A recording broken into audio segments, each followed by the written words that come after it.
My name is Ruffin Rhodes. My name is Naniela Ogbodo. My name is Stanley Evans II. My name is Kelly Addison. I am Black. I am a professional. And I'm an architect. And it all matters.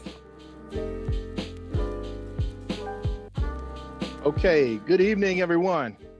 And welcome to Inside Voices, Black Thoughts, Season 3, Episode 1. Tonight, we're going to have a very dynamic conversation about leadership. And our subject is from the bench to the board. But before we get started, I want to say, first of all, thank you to our major sponsor, which is Interior Contract Services. This is their third time sponsoring us, and we appreciate their continued support as we move through these sessions. So let's get started. But before I get started, let me also mention our planning group, which is working with us. And that group planning team consists of BAM Orlando, NOMA Orlando, BAM Miami, and NOMA South Florida. Also want to thank our friends at AIA Orlando, AIA Miami, and the Orlando Foundation for Architecture, which have all been great supporters of our sessions. Okay, let's get started. So our session tonight, again, is about leadership. And so when we discuss minority architects moving from the bench to the board, we describe the bench as the normal practice, the practice of doing architecture, which is what we normally do, design buildings, create livable spaces, do construction drawings, and do construction administration. All of those are what we consider being on the bench. But our skills are more expansive than that. And we have to recognize and realize that as professionals, we have even greater insight and perspectives that we can provide leadership in other roles. And I'm specifically talking about roles on civic boards.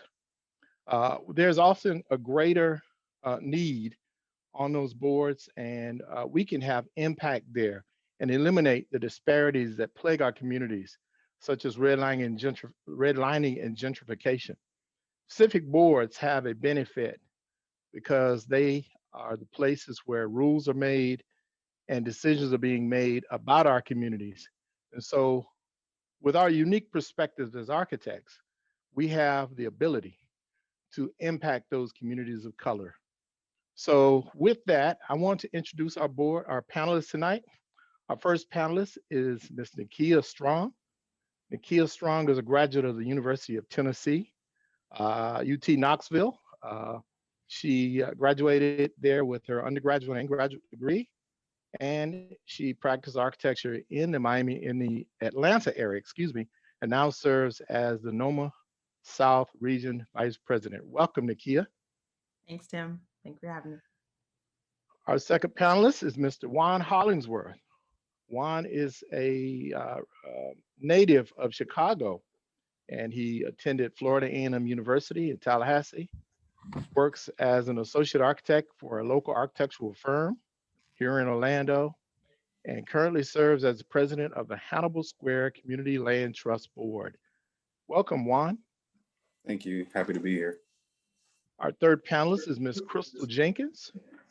Ms. Jenkins is from South Carolina. She attended college at Tuskegee University with her degree in architecture, practiced architecture here in Orlando for 10 or more years, and then she moved into doing real estate.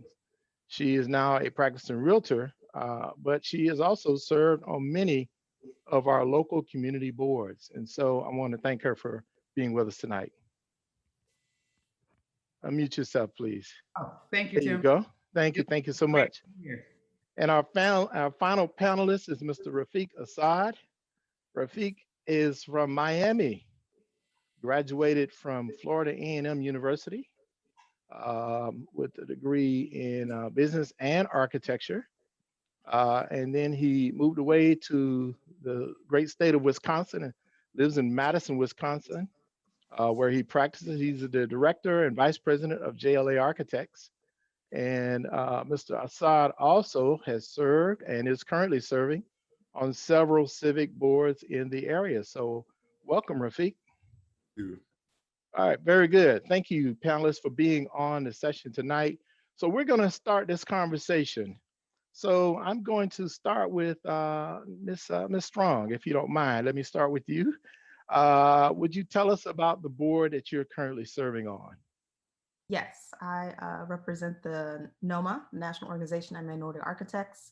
I am the South Region Vice President. My role on the board is to liaison between the 12 active chapters in 13 states in the South, going from Texas up to Virginia. So I liaison between those chapters and the national board. And I will just give you a little background on the organization. So our mission Absolutely.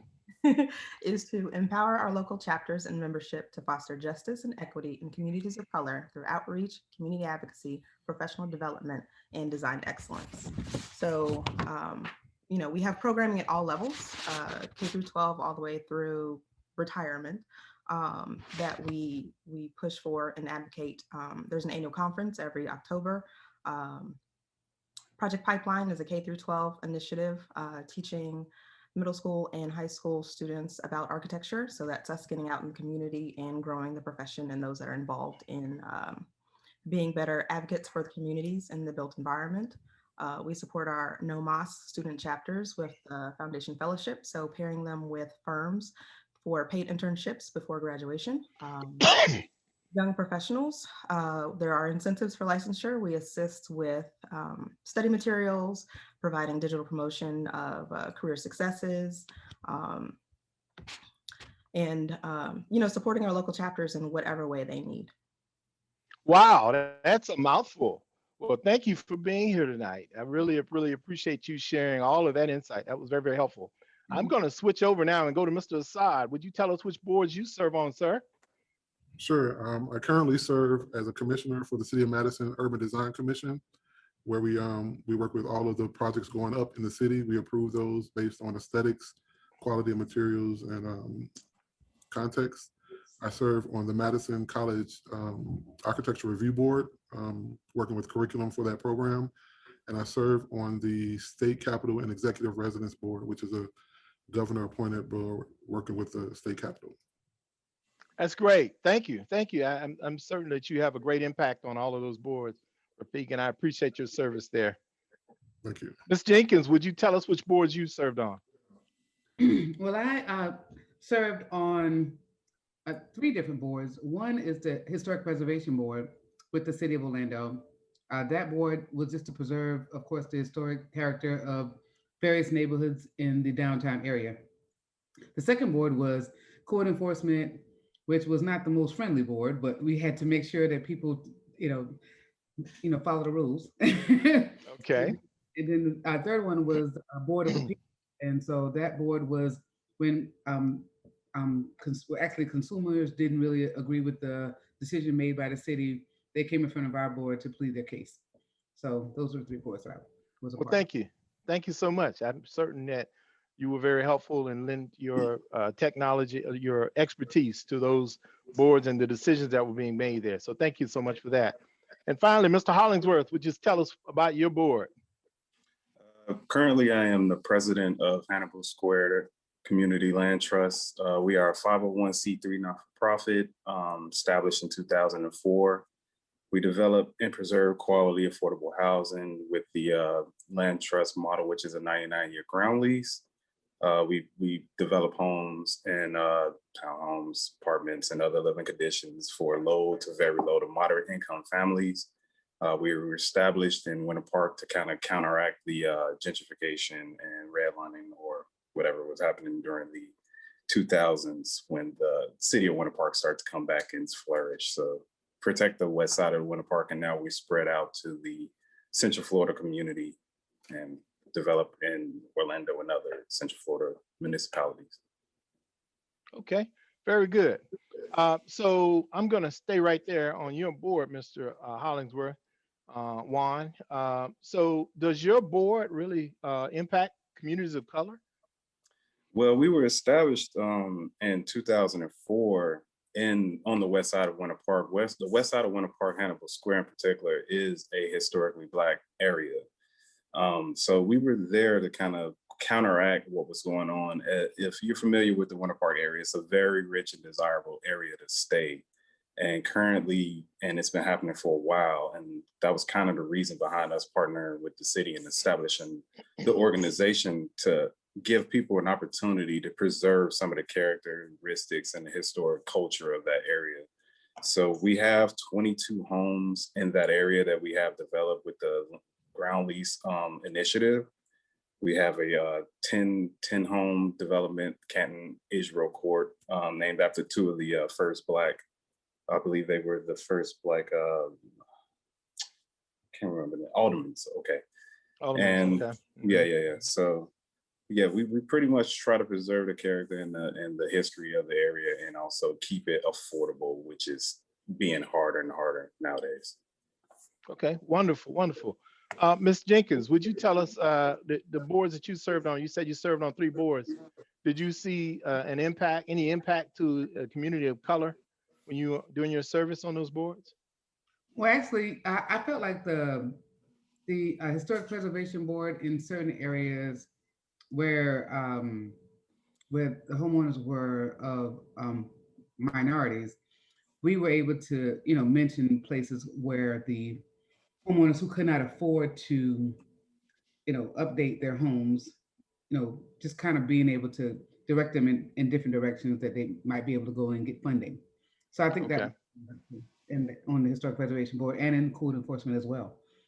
Because, of course, as, people age, they really can't afford the maintenance of their property. And so, a lot of people don't know where to go and get those kind of funds. And so coming in, being a part of, coming and presenting their case in front of different boards, they do provide help for those kind of things. Great. Ms. Strong, Nakia, let me ask you a question. I know you said your board is the National Organization of Minority Architects. Do you see that board as, and your board and the organization as one that serves communities of color? Yes. So NOMA was founded historically as a Black organization, but we've expanded to include all those who consider themselves a minority and or ally with those who consider themselves a minority. So all of the programming that we put forth is meant to benefit those of color and push us, towards a more equitable environment and state of being. Great, thank you. What about you, Rafiq?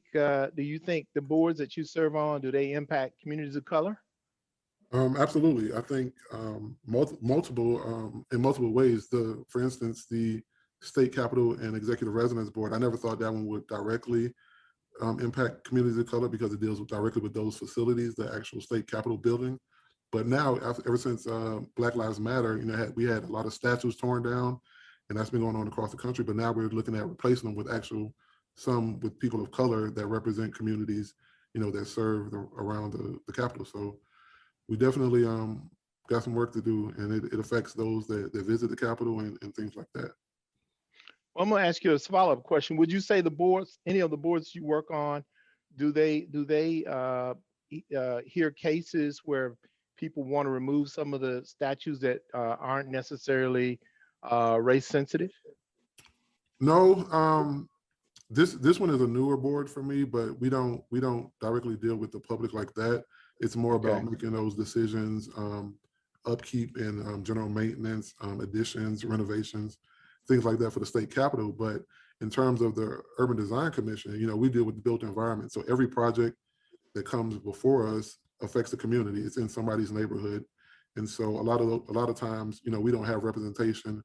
A lot of us don't even know that they have the opportunity to speak out about projects going up, new developments that potentially could affect, the cost of living, different types of programs and things in the neighborhood. So that one affects us as a people more so than the rest of them.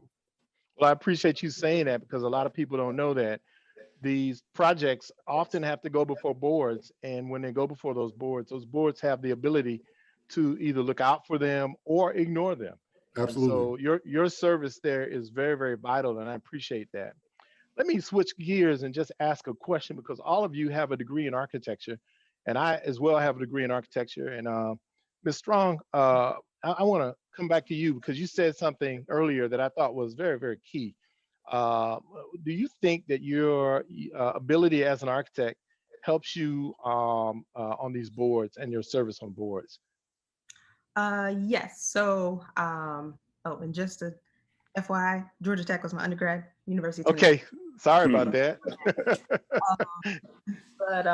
But yes, I mean, architecture, we're taught to fundamentally be problem solvers. So, we're Yes.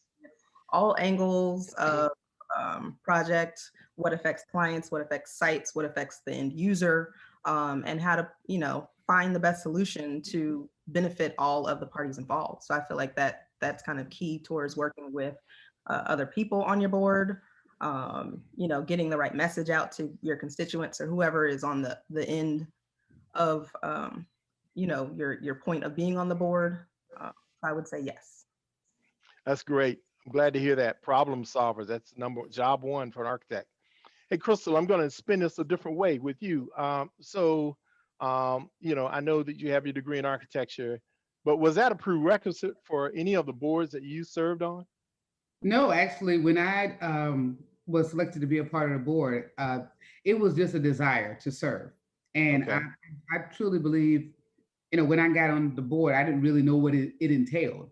I didn't know, I knew the Historic Preservation Board was about preserving homes and the neighborhoods and the character, but I didn't realize you would be, listening to the public and actually making decisions on whether they can approve this specific project where they want to tear down a particular home or what. You just did not know. So, but I think the desire to serve is huge, not only in the community as design professional, but as a person who's impacting the community that they live in.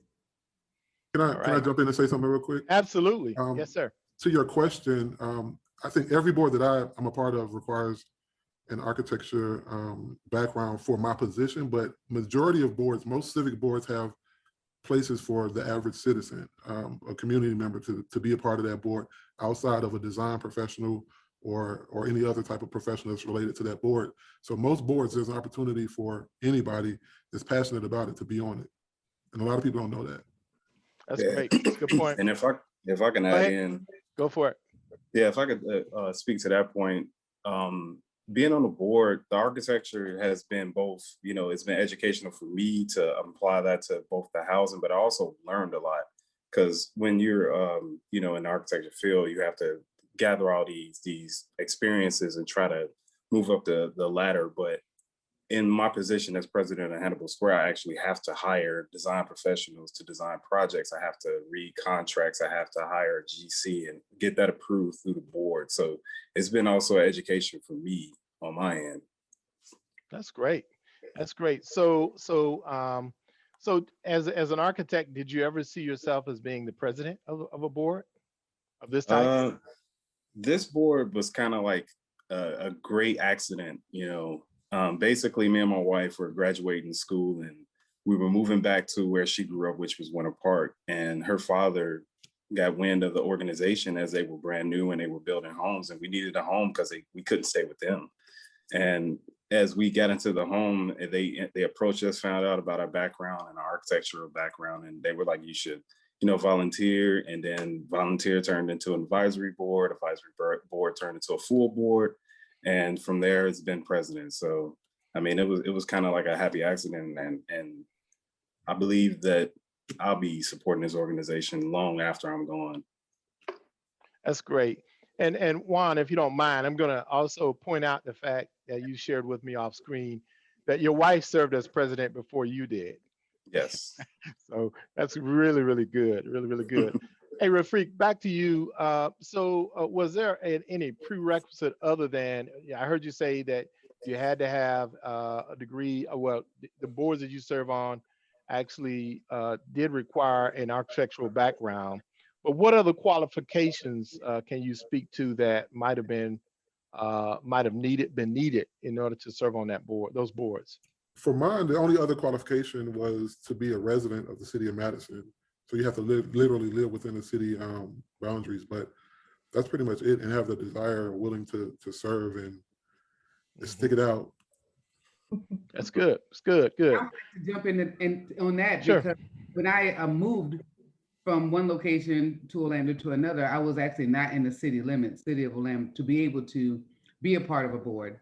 And so I took an initiative to get annexed into the city of Orlando so that I could be able to serve in those boards. And Wow.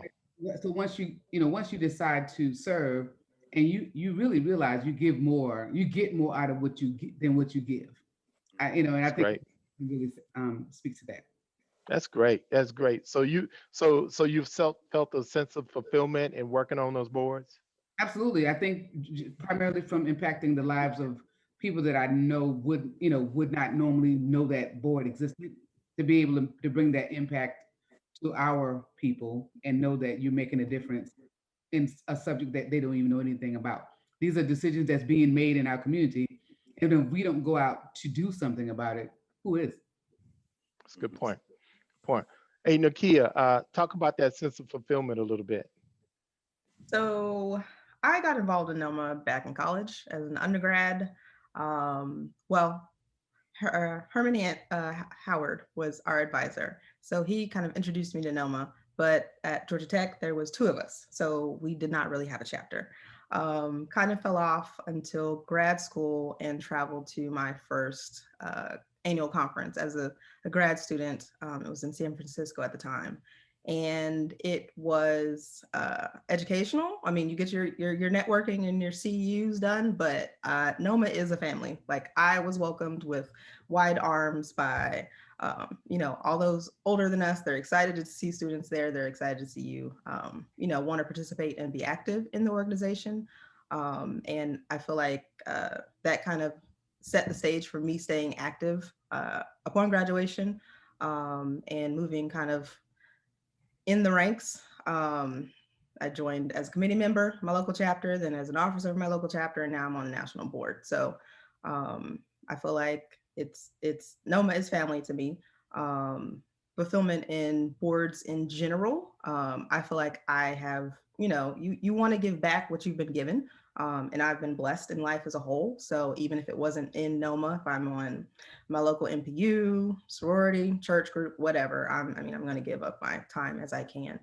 I will say, to the previous point where we're talking about actually getting on boards, if you don't have, the specific credentials to join a board at whatever level is required, there's typically a committee you can join to get active, so that people know your name, so that when you do grow with the years of experience that they need or the credentials, you eventually get them, they know your name, and you'll get nominated. That's a great point. Very, very good point. And I want Hey, to Juan, go for it. that once you get added to a board, then you go to other boards, and then they know you like to do it, so they call you all the time. So then you have to say, what's up, so you find a board that you really, really love to be a part of, because you might be there for a while. That's great. That's great. Well, most of those boards have term limits, but I'm certain that once one board knows that you're gone, they probably notify the next board that, hey, she's available now, or whatever. That's great. That's great. So Juan, expand on that just a little bit, because there's a sense of fulfillment that I heard you kind of speak to in serving on the board.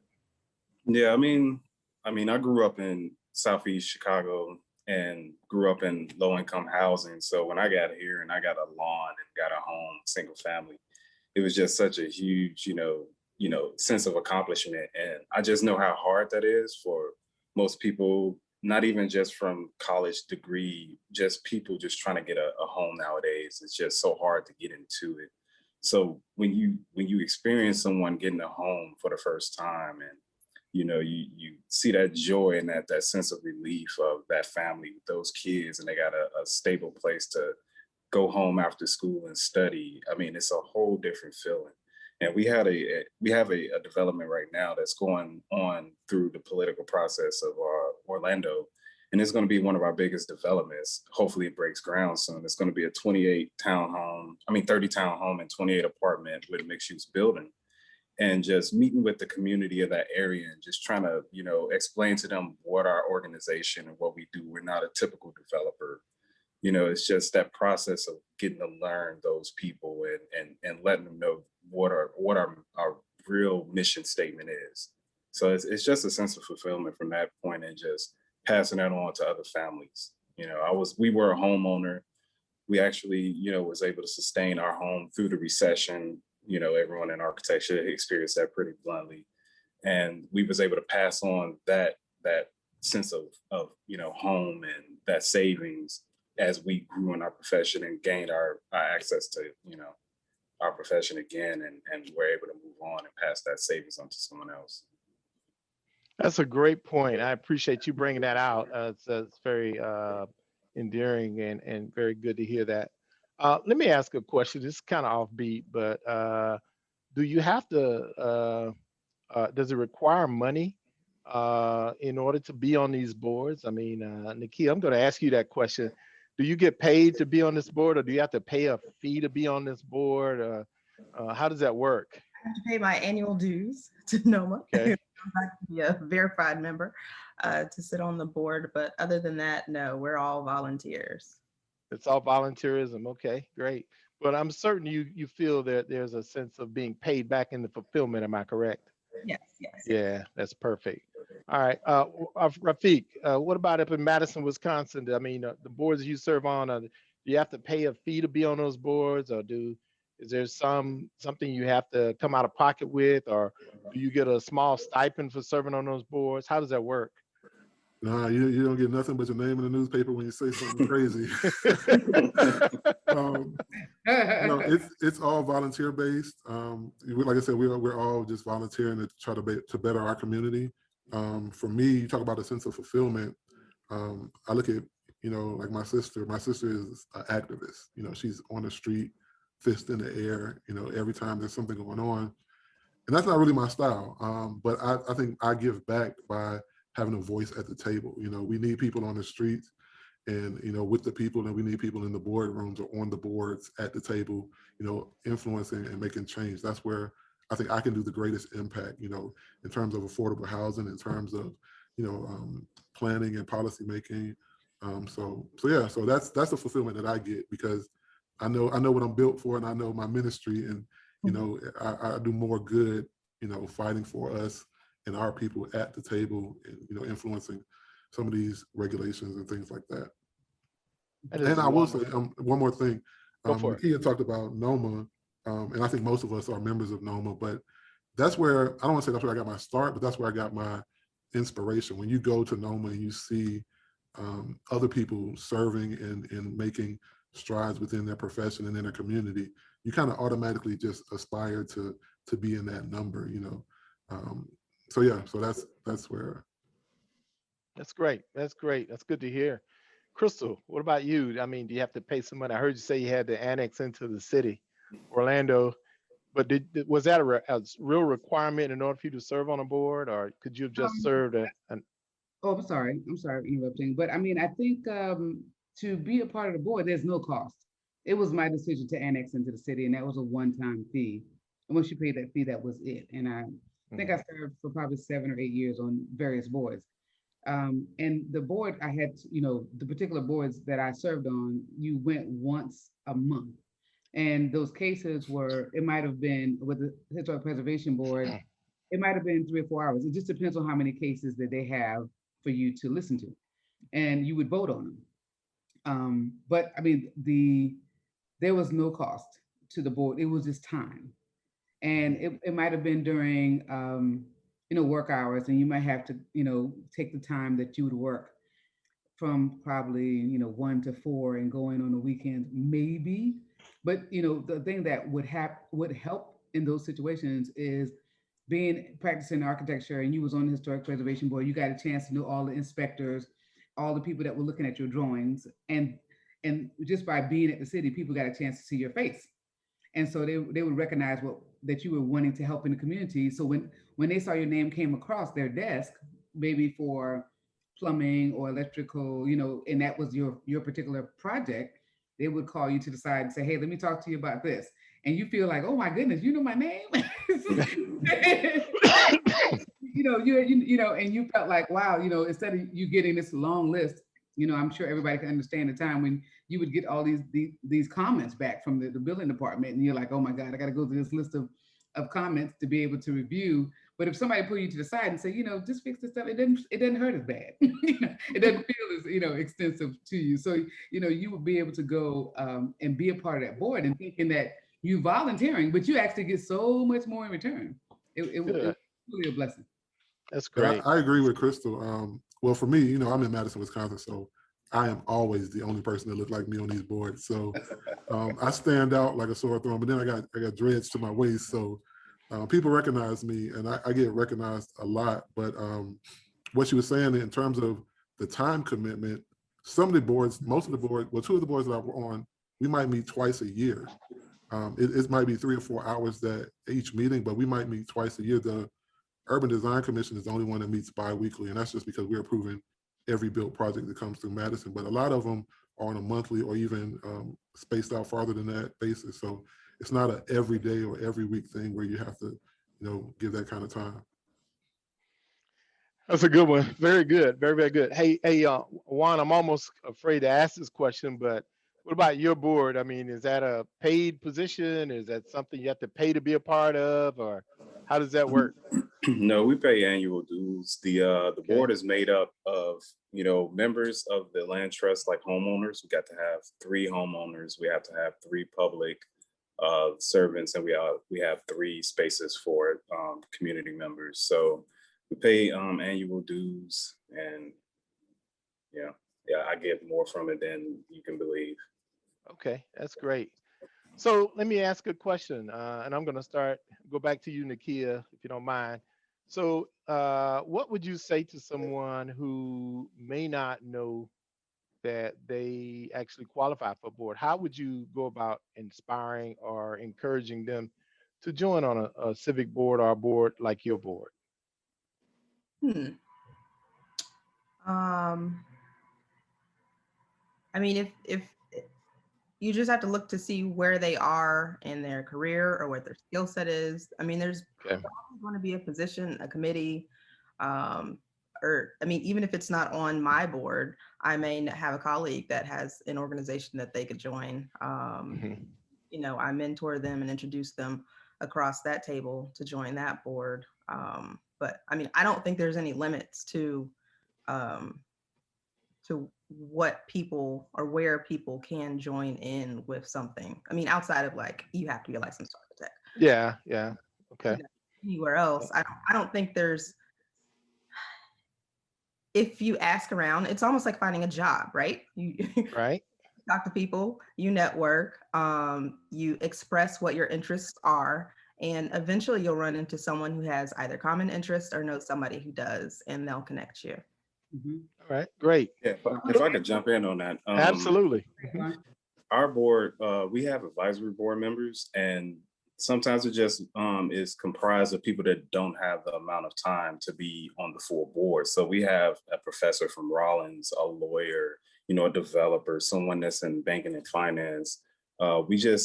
Any professional that want to give their time, we welcome with open arms. And you just need to put an advisory board application through our website, HannibalSquareCLT.org. You could donate as well. It's a 501c3, so it's all tax right. Okay, wonderful. Crystal, what about you? Well, if you had someone that you thought might want to serve on a board, what would you say to them in order to encourage them? I would say, first take the initiative. I mean, everybody always kind of thinks that they cannot get it because they're too young. They just got out of school. I mean, we all can have an excuse, I promise. I mean, just write a list, just write it down. But that's not the purpose of it. Everybody's life is here for a reason. And I think that, I would personally say, take the initiative. If you want me to introduce you to anybody that I know that could help you get on the board, I would do that. I would even say, go to a board meeting and see how it's ran and see if that's what you really want to do. See how it, you'll see all the people that's in, behind the chairs that are kind of, being presented to, how the course of the meeting goes, how long it goes, and see if the subject matter is something you're interested in. And then from there, after the meeting, if you stick around, you can introduce yourselves to the people who are already on that current board. and then they would know that you're pretty serious. Because, you know, you fill out the application, you think nobody hears you. It kind of goes to, you know, into a black hole, but, you know, actually it doesn't. You know, if they can put a face with a name, then they say, oh, and you said, you know what, won't you apply? I've already done that. So then they realize that you have made the initiative and you just come in and do step 2. So I think a part of my guidance would be just, you know, not only say take the initiative, but, you know, I'll hold your hand, I'll take you over there. Say, come on, let's go. Perfect. Rafiq, you want to add anything to that? Well, I think that based on a series of unfortunate events in our country now, one of the positive things is that DEI, diversity, equity, and inclusion, is a thing now. So most of these civic boards are looking for people of color to be a part of it and serve on them. So this is a good time for people to be on the board. And a lot of times they just want somebody, a person of color on their boards. You know, so your qualifications might not even be a thing. That's great. Yeah, That's great to hear. I would add, when I first got elected president of Hannibal Square Community Land Trust, I was like one of the youngest board members, and it was kind of a big, you know, deal, you know, dealing with, you know, you're sitting at the head of the table and everyone in the room is kind of, you know, your senior.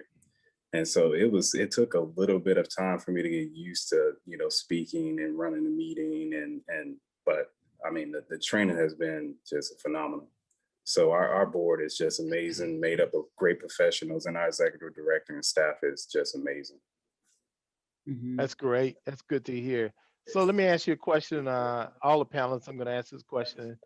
So looking around the board, when you all have a board meeting, what's your thoughts on, you know, the group of people that you're sitting with? I mean, is there any personal connection that's made in those groups, or do you all, you know, come to the board meeting, and then when the board meeting is over, you go your way? Tell me a little bit about that. Nakia, I'll start with you again, if you don't mind. Well, Noma is family, so Yeah. That don't apply to you, Nakia. That doesn't apply to you. Right. Probably 95% of our national board have either worked together in local chapters, worked together in actual jobs.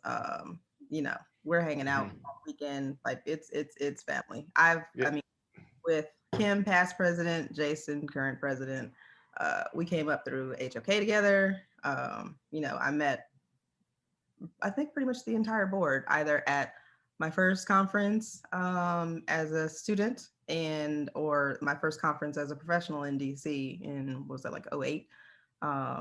So yeah, I'm a little bit of a bubble here on this question, but I will say outside of NOMA, in other organizations I've been a part of, you do learn a lot with experiences with you know, persons that aren't in your demographic, probably aren't in your age range. You know, I've gotten to know some grandparents in working with like ULI.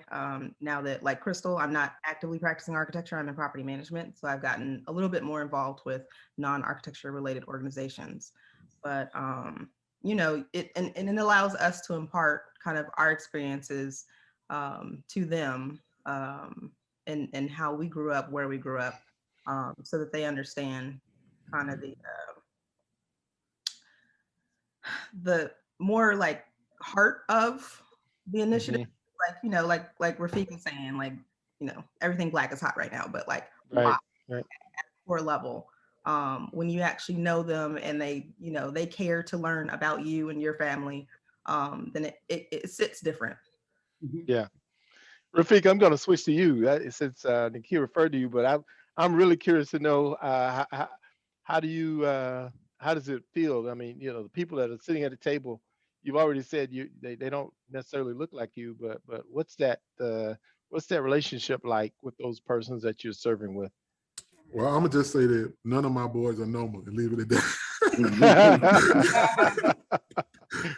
Yeah, I got to watch what I say. Yeah, I understand. But I understand. Like to add, you know, when I was on this drug preservation and the code enforcement, I got a chance to meet other, you know, other people, and actually we got a chance to meet outside of the meetings. They took the initiative to try to get to know me. I was the only one of color on all three of those boards. It was, I thought it was like, okay, well, let's do this. I will say that some of the boards that I serve on, you do develop a working relationship. I mean, we don't hang out or per se, but we're all within the same profession of architecture. And so we do maintain a professional relationship, and you start to wear on people after a while, to where if I'm always the one fighting for affordable housing or changes into the way that this building is doing whatever, people start to say, okay, well, I know he's gonna say something about this, and they understand why. And so you do build a relationship, but it still ain't NOMA. I'm gonna say that. NOMA is within itself. We already know NOMA is National Association of Minority Architects, and it's a whole different program right there.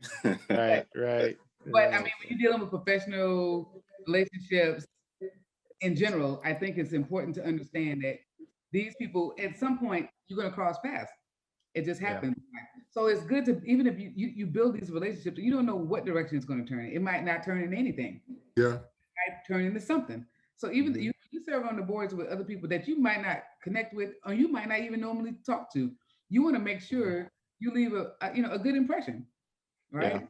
Yeah. Go to lunch, go to coffee. It's nothing to talk to them for an hour. That's true. I have a unique experience, like being that we're kind of a developer. We meet with commissioners and politicians and people that's running for office often. So I'll get an email or a LinkedIn from someone, like they want to get coffee just to talk. And they look at us as like a community leader, especially in the Winter Park area with our history. So I'm actually having a cup of coffee with someone that want to run for commissioner soon, I believe tomorrow morning. And I've been offered an opportunity to run for, some political office in the Winter Park area. I've gotten all type of relationships, and they've been pretty genuine because they know that we're serious about what we're doing and what we're doing for the community. That's great. So the members that sit around your board, Juan, do many of them look like you, or do you have some that are from other walks of life, other races, ethnicities? Yeah, we got a pretty mixed board. We have, another architect, we have a developer, and we have people from multiple backgrounds. We have a British person on the board. We have, someone that's also in AIA Orlando. We have a pretty mixed group, and to tell you the truth, like until recently, we were having a problem like trying to get people to show up, and it was just because development. If you're not getting any opportunities from the city or wherever you are, where we had to recently expand our bylaws, it's like, what are we showing up for? So it took a lot of hard work to build this board, and we got an amazing board of professionals and advisory board members that are really pushing hard in the same direction now. That's great. That is great. Well, I'm kind of jealous. I want to be board too. You're welcome. You're welcome. Hey, Rafiq. Go ahead. Go ahead, Rafiq. I feel like you probably have as the only. Are you hanging out with these folks after? No, I can tell you that face says no. He's like, I go to my meeting, and we catch up when we catch up the next meeting. So the state Capitol and Executive Residence Board, some of those are legislators in Wisconsin. So no. And then the Urban Design Commission, those are more professionals. So we, like I said, we do build a relationship. We don't necessarily hang out, but we do communicate outside of just the commission meetings. So that's great. That's great. Now let me ask a question. This is a question that I'm going to ask, and I'm asking in a leading way, just to kind of see where you all go with it. Most of these boards, do they do any training for you when you get on these boards? And so Rafiq, start with you, brother. The Urban Design Commission definitely trains you. And when I went through that training, I thought I was going to be overwhelmed. But they always give you this much stuff when you only really need this much. So yeah, it was a lot of training, because you have to be familiar with the different ordinances for the different districts. You kind of get to know the alders and things like that. So it was a lot of training, but it's to me, it's like lead. You know, you got the book right there. You don't really need to remember all of that stuff. You just look it up when you need it. So that's what we all do. But there is some training. Some of them they just throw you right in there. You learn, you know, you sink or you swim. But most of the time, you're gonna end up coming out on top. That's great. That's great. Crystal, I'm gonna go to you. What about training? Training? Did you have to go through any training to be on your boards? Honestly, I think they didn't have any training per se. They gave you a book that you're supposed to read on the rules and regulations and the Robert Rules of Order, how a meeting goes. Once a year we would have a something that called a training, I would say, but I mean, it's once a year, and it's you know, it's like a retreat. You Yeah. guys did a good job, kind of thing. It wasn't like a training of some sort, but I think ultimately, you're listening to cases, and they give you the information that's the problem, and they also give you the recommended solution that the city has, and then they also ask you, are you agreeing with the city or are you not agreeing with the city? And if you're not, why? And so everybody gets a chance to speak their piece about the particular issue, and then you vote, and you have to have a hard yes or no. And so sometimes it's split hairs, and you have to re-vote again, Yeah. and those meetings are a little bit longer, but no training, no training whatsoever. So I feel like it's important to understand you have a voice, and that's the most important thing you need to be on any board. And it's not until I realized when I got on the board how important to have that voice was. Tim, Nakia? one thing that Go Crystal ahead. said real quick is Uh-huh. most city boards have a support staff. So there's a lot of times you might not know the ordinance or you might not know what's really going on, but they have a staff that have already prepared reports and, kind of like your administrative assistants to kind of, feed you the information and things that you need to use that voice in a meaningful way. That's good. It's good to know. I was going to ask you, Nakia, was there any training involved in the board service? Formalized training, no. And kind of in vain in how NOMA works as a family. It's more of a person-to-person mentor. So like my predecessor, Garfield Peart, we're elected in October at the conference.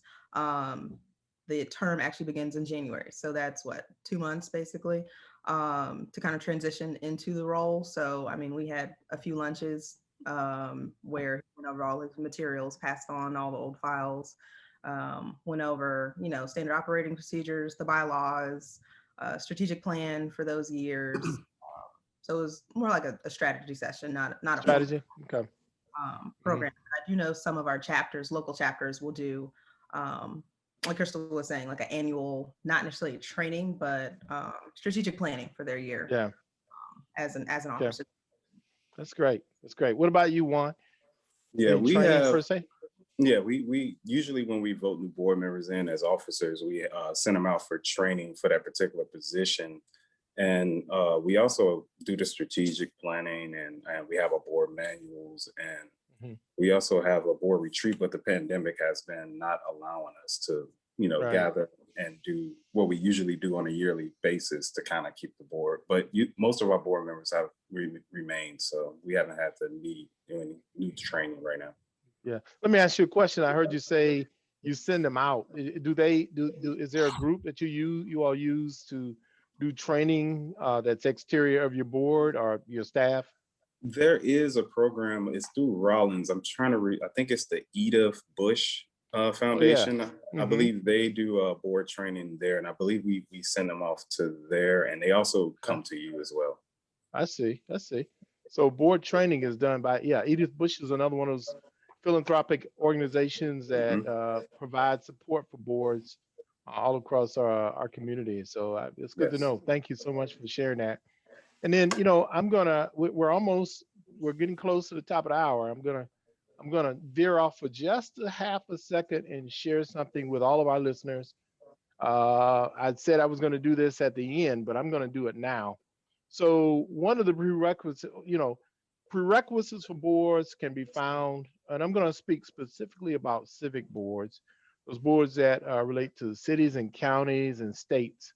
They usually have a list of qualifications that you can find through the clerk's office. And so I encourage everyone listening tonight If you haven't done so, please look into it. But you can go to those areas, find a list of boards that are available, and it has the qualifications there, and then you make application to be on those boards. And then, as I think Nakia mentioned earlier, there's usually some subcommittees or committees that you can attend. A and B, you can even volunteer for those committees, and that's not a quote unquote board position, but that's kind of a launching platform to get you onto a board. But I can tell you, cities, you go to the clerk's office and you ask for the list of boards. You pick the one that you're looking to serve on, and I can tell you, most municipalities will be glad to have you.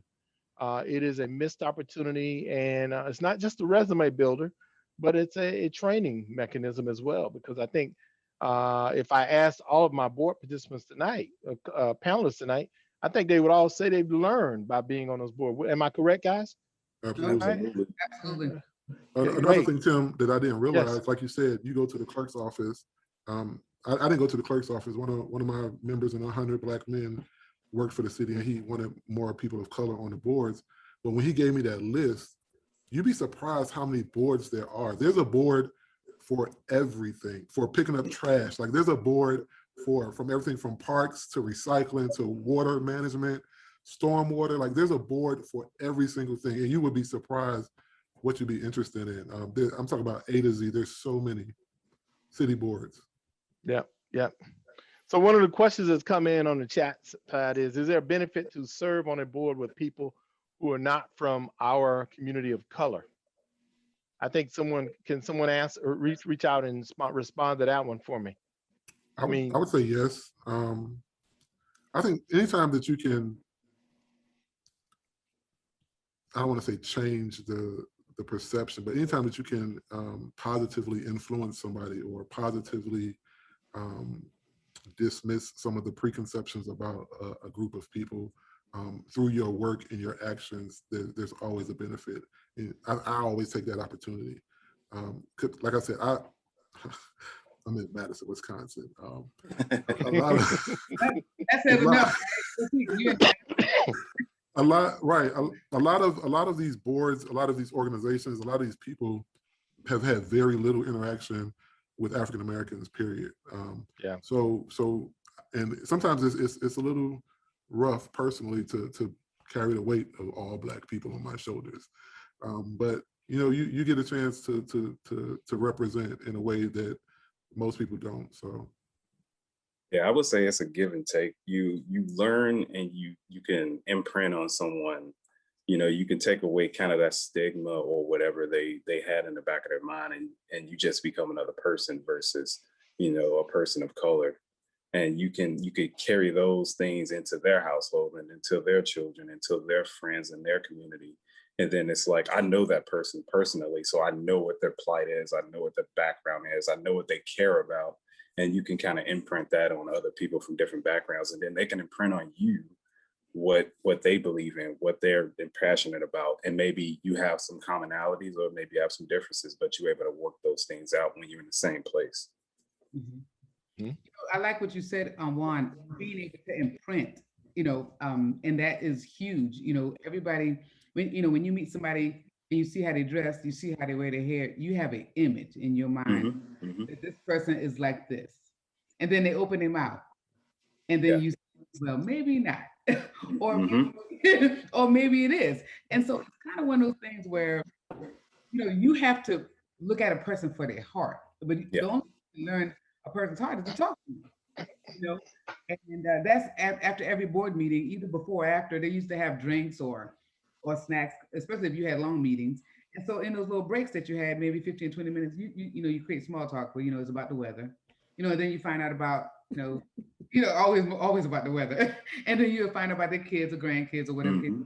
But then every now and then you would have a pretty resourceful conversation. And in that conversation, they find out you are an actual person with feelings, and so in that process, you're there just to show like, what, we all in the same playing field. We all trying to do the same thing, just be a successful person that impacts the community. And as a person of color, that's, your job is just to show, I just want my seat at the table just like anybody else. Mhm. So I'm going to share. Go ahead, Nakia. Go ahead. Push the profession forward as well. Yeah. Being the person, but represent architecture. Like, Yes. so people are walking around thinking of who's an architect, who can I call? They're not thinking of the standard old white guy. They know that a Right. black woman can also work on this project and has these skills and the knowledge and the ability to do so. Absolutely. That was a good way to get your little shirt in there too. Yes. High five. I echo that. Stopped on the street, like random people. There's like, I didn't know you existed. Like, I've never a black woman. Crystal mentioned something that's like the story of my life. It's like being mischaracterized, because anyone that knows me know I love sneakers, I love fashion and urban fashion and so forth. So when you see me in the street, I look like every other guy. I'm wearing Jordans and basketball shorts and t-shirts and fitted caps, but on the professional field, I'm dressed and suited and booted, but I can't always be that way. So for you to have a perception of me and learn about me in these different, venues, you can see me as a person no matter how I'm dressed. And that's very important. Absolutely. Very, very good. So I'm going to share a little brief story. I served on a board. I was a nominating board. And one of the things that just really sort of knocked me off my feet was, there was a guy on the board with me who was a judge. And he told the story of how he became a judge. And I thought it was fascinating. This guy graduated from high school, the average kid. Parents encouraged him to go to college, and he decided he didn't want to go to college. So he got a job selling shoes at the mall. One day a guy walks in and he buys 4 pair of shoes. And he says he was blown away because the shoes were like $600 a pair. And so he had to know what this guy did for a living. So he asked him, he said, well, what do you do for a living? The guy says, I'm an attorney. And he goes, really? So he said, I went home and I pondered that for 2 weeks. How could this guy who says he's an attorney buy 4 pair of $600 shoes in just one visit?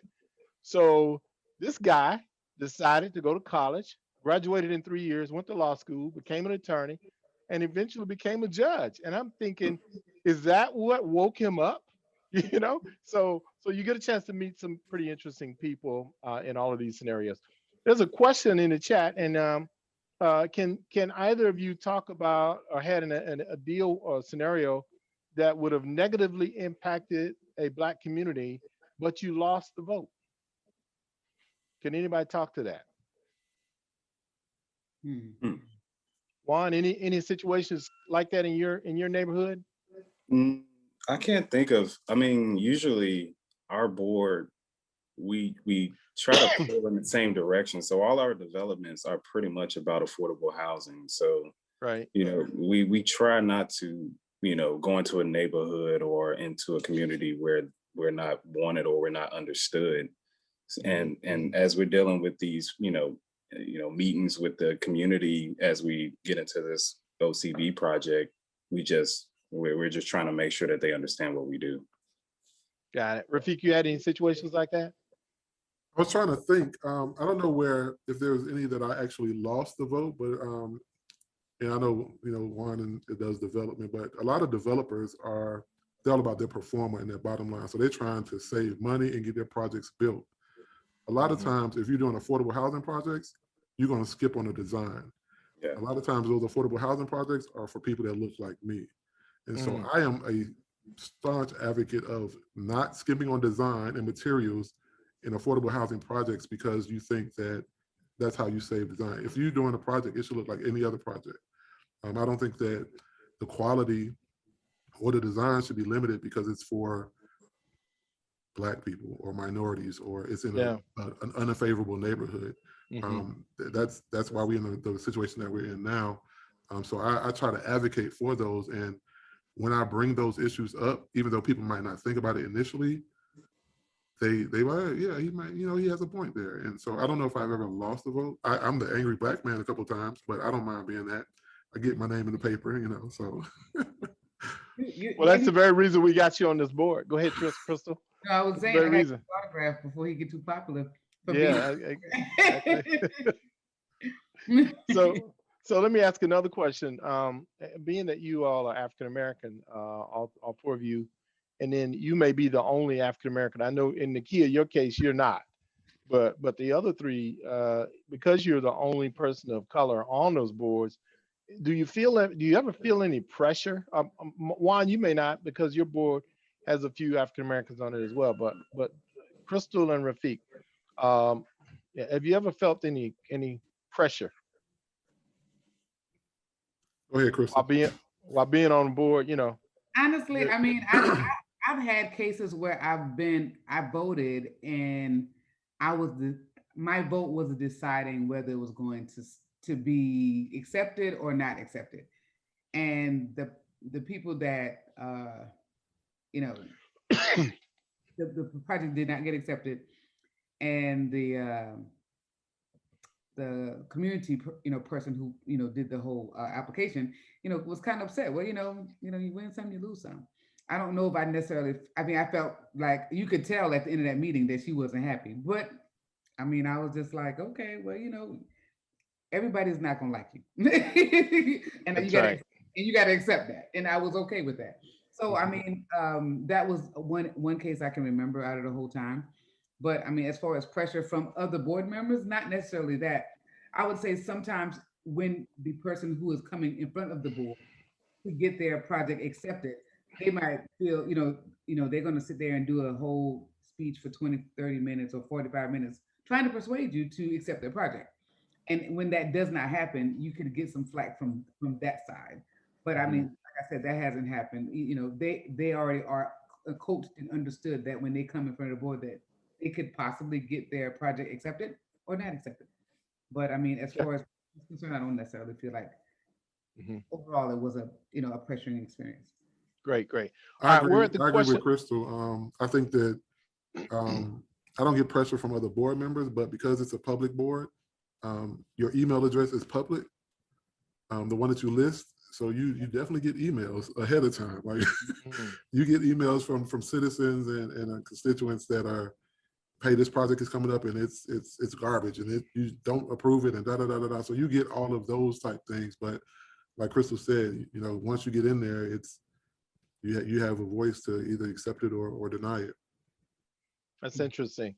Hey, so we're at the top of the hour. It's 8:02 now. I want to tell everybody or share with everyone that's participating with us tonight. If you look in the chat, you will see one of our support team members, Bianca SQ, has posted in there a website where you can find out about the different boards in the local area, and it's www.aiaorlando.com, and it's local government. If you look under that link, you will find some opportunities. If you're an architect, especially, it's for those persons who want to serve on board. So tonight's board panel discussion is being supported in ways that we didn't even know about. So I'm glad that you posted that in the chat, Bianca. Thank you for doing that. And if you have any questions, go ahead and post those in the chat, and we're going to get to them momentarily. Let's see. So I have some folks on the hit. All right, so I got some persons on the chat, and it's an anonymous question. And I have a person that says, is there a list of boards or recommendations in different cities in Florida? Again, the AIA has a list of local government boards that are available. This person's from Fort Lauderdale/Miami. And what I would do is I would recommend you check with your local AIA down in the Miami, Fort Lauderdale area to see if they have any opportunities that they're posting or hosting or listing for you to take advantage of. All right. So our panelists tonight, I really appreciate you all. I think you've opened up. It's interesting that we're having this discussion tonight because your service is not unknown. And Rafiq, I appreciate that last comment you said, because especially when you're on a public board like this, your email is made public, and that's the difficult part about what we do. But it's also rewarding as well, because through that you can also get some opportunities, and people will remember you and may come back to you with some positive input. But as you said, you're always going to get those persons in the community who want to tell you how to do your job, Yeah.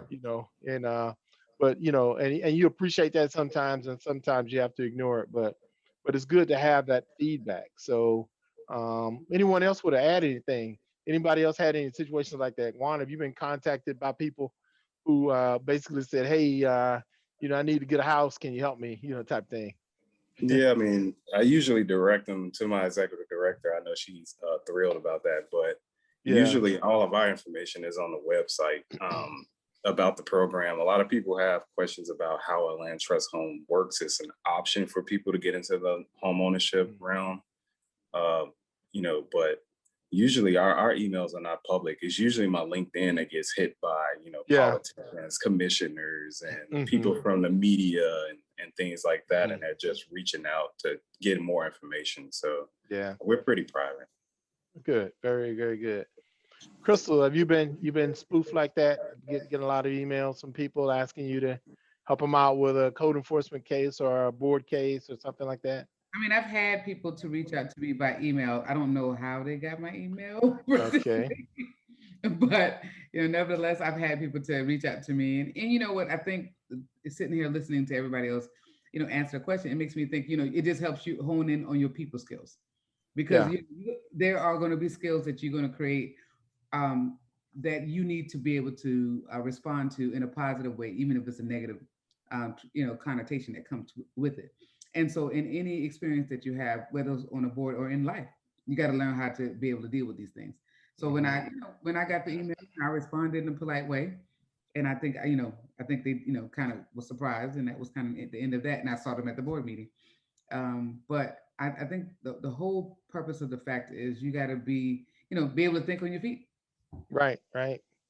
Yeah, I would speak to something that was, being that we are a 501c3, usually, with everything that's going on, the protests and pandemic and your personal feelings and people in your family, like, we can't speak for the organization on personal calls, political calls, and we can't endorse a politician, but personally you can do it. So you have to walk that fine line. And we've had to have conversations with, previous board members, past board members, to kind of make sure that everyone understands that you're not representing the board on your personal, but you can do your things on the side as personal. So it's a fine line you got to walk with the professional, and the public part of it. So I got a comment from one of our panelists, or one of our listeners tonight, and it's from Ruffin Rose. Ruffin, I'm gonna call you out, brother. And you make a good point. Ruffin says, good meeting. I might add that civic boards are great ways to make a difference at the policy level, but don't disregard the private boards, i.e. domestic violence, homelessness. These will help teach you the personal challenges of many of our communities. And he's absolutely correct. Are there any private boards that any of you all are on, that where you work outside of the public purview that impacts our communities of color, especially like those ones for domestic violence? We absolutely want to continue to support those. I think there's one for mothers, unwed mothers with babies and stuff like that. We've done that. Adult Literacy League, that's another good one. I throw that one out. My wife's a personal, she loves that one. But there's also other boards and groups that you can get involved in. The whole point here is getting involved, and I think that's the important piece and the good takeaway. But if you have a question and you want to be serve on a civic board, we can tell you where to go. But if you know of a private organization, go meet with that private organization and inquire. I think it's important for you to do that. But it makes your life rich, in my opinion, by giving, by being a servant. So we can't stress that. Yeah, I enough. could speak. Our organization worked with other organizations. So one of our homes in Hannibal Square, we actually donated with Wounded Warriors to a combat veteran. So his house is paid off, and he got the house outright, and it was ADA compliant. And he, so that's one organization. And then we had 2 vacant lots that we're trying to work with an organization in the city of Orlando for, I think it was battered women. I'm forgetting the organization, but that was an organization where that organization was going to provide some funding towards the development of these single family homes so these people can transition out of those abusive relationships. Great. Hey, I'm being asked the question to ask you all this question. What would you say to a person who didn't think they had all the qualities to be on a board? What would you say to them? Passion. Passion. You have to have passion. You have to have passion for sure. I agree with Because you. there was many nights that I sit up reading contracts and documents while my kids and my wife are asleep on the side of me, trying to make sure that I'm well versed on what I'm signing and what I'm going into, so I'm not blind. So whatever you're going to be a part of, you have to make sure that you are well versed and you are passionate about that. And that can open so many more doors. That can open up so many more relationships, so many professional relationships. So I would say passion, number one. Wow. I'm gonna go the opposite route and say sometimes you just gotta fake it till you make it. Get involved and get at the table. You know, you can set your place later, but just get to the table. And when I first got on the Urban Design Commission, like I said, I came out there training and I was like, I'm expected to know these ordinances and all of these regulations and setbacks and zero lot line requirements and all. I didn't know that stuff.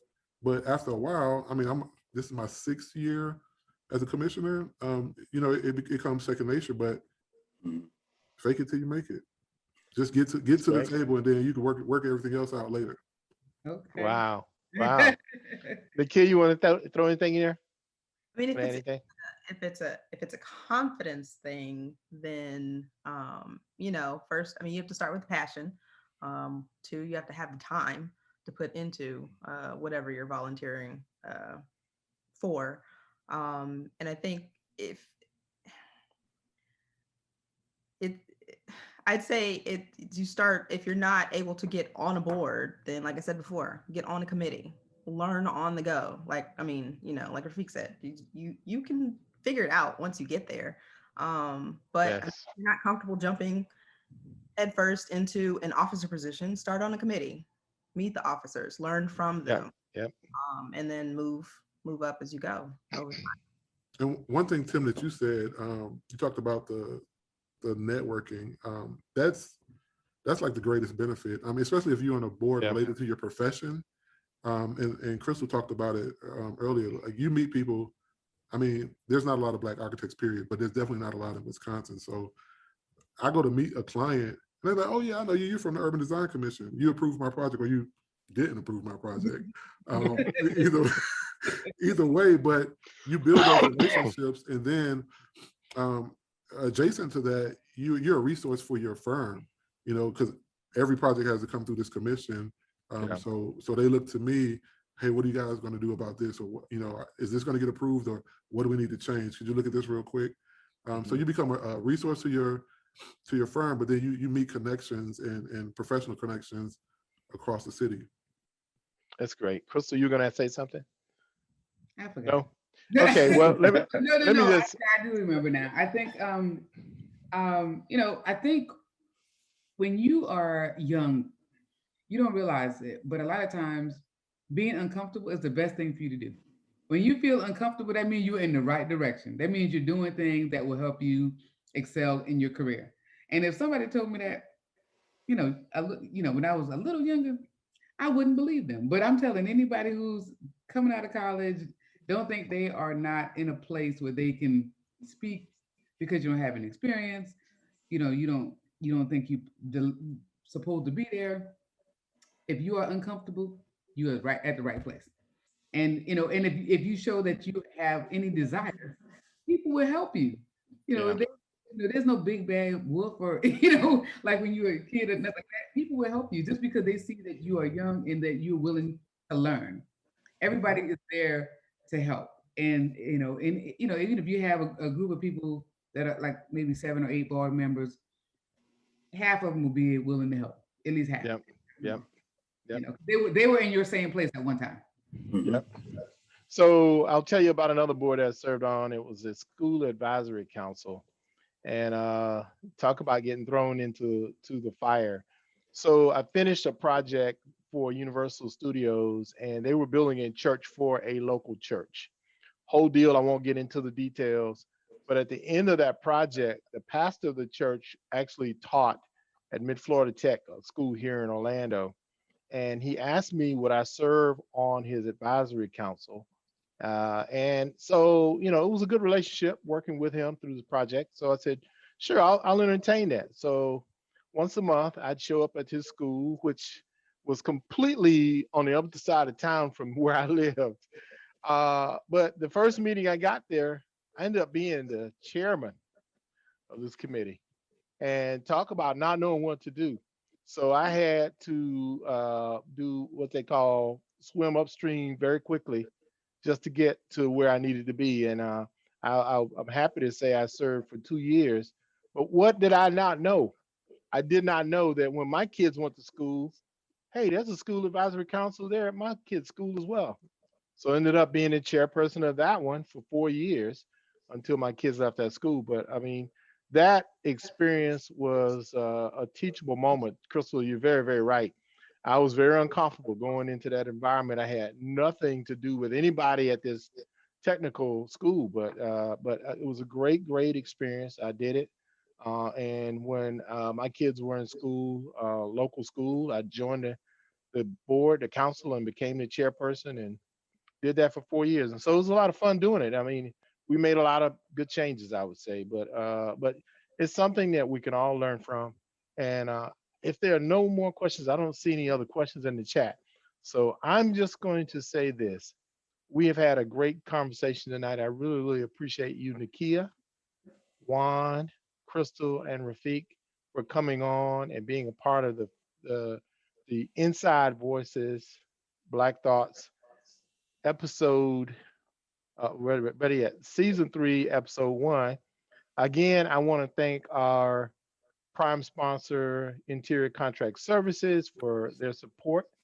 And I also want to thank again our planning committee, which is BAM Orlando, NOMA Orlando, BAM Miami, NOMA South Florida, AIA Miami and Orlando, and the Orlando Foundation.